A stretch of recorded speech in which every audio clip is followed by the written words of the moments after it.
कोहरा छाया हुआ था। शहर से दूर एक पुराना और खंडहर जैसा हवेली बीच जंगल में खड़ा था। उस हवेली के बारे में कई कहानियां प्रचलित थीं। कुछ लोग कहते थे कि वहां आत्माएं रहती हैं, तो कुछ मानते थे कि हवेली में कभी किसी ने काला जादू किया था। राज और उसकी दोस्त निशा को ऐसी कहानियों पर भरोसा नहीं था। वे दोनों एडवेंचर पसंद करते थे और ऐसी जगहों पर जाने का मजा लेते थे। एक दिन उन्होंने तय किया कि वे इस हवेली का रहस्य जानने जाएंगे। शाम ढलते ही वे अपने बैग पैक कर निकल पड़े।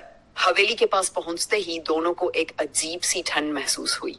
निशा ने कहा, क्या तुम्हें भी कुछ अजीब नहीं लग रहा? राज ने हंसते हुए जवाब दिया, अरे ये बस तुम्हारे मन का वहम है। दोनों ने दरवाजा खोलने की कोशिश की, लेकिन दरवाजा जाम था। फिर अचानक ही दरवाजा खुद ब खुद खुल गया। अंदर घुसते ही हवेली की दीवारों पर लगे पुराने चित्र, फर्श पर बिखरी धूल और एक अजीब सी बदबू ने उन्हें घेर लिया। हवा में फुसफुसाहटें सुनाई देने लगी, मानो कोई उनके आसपास हो। राज ने टॉर्च निकाली और आगे बढ़ा, लेकिन निशा को ऐसा महसूस हुआ जैसे कोई उन्हें देख रहा हो। उसने पीछे मुड़कर देखा तो एक धुंधली परछाई दरवाजे के पास खड़ी थी। निशा की चीख निकल गई, लेकिन जब राज ने देखा तो वहां कुछ नहीं था। वे दोनों ऊपर की ओर बढ़े, जहां हवेली का सबसे पुराना कमरा था। कमरे के दरवाजे पर खून के निशान थे और अंदर जाने पर उन्होंने देखा कि वहां एक बड़ा दर्पण था।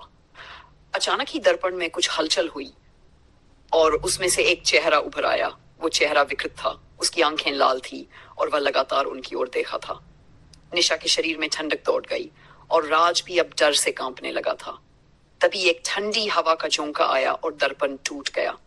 उस कमरे में फंसे दोनों अब भागने लगे, लेकिन उन्हें बाहर का रास्ता नहीं मिल रहा था।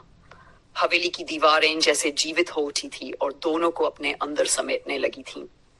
क्या राज और निशा उस हवेली से निकल पाएंगे, या फिर वे भी उस हवेली की एक और रहस्यमय कहानी बन जाएंगे?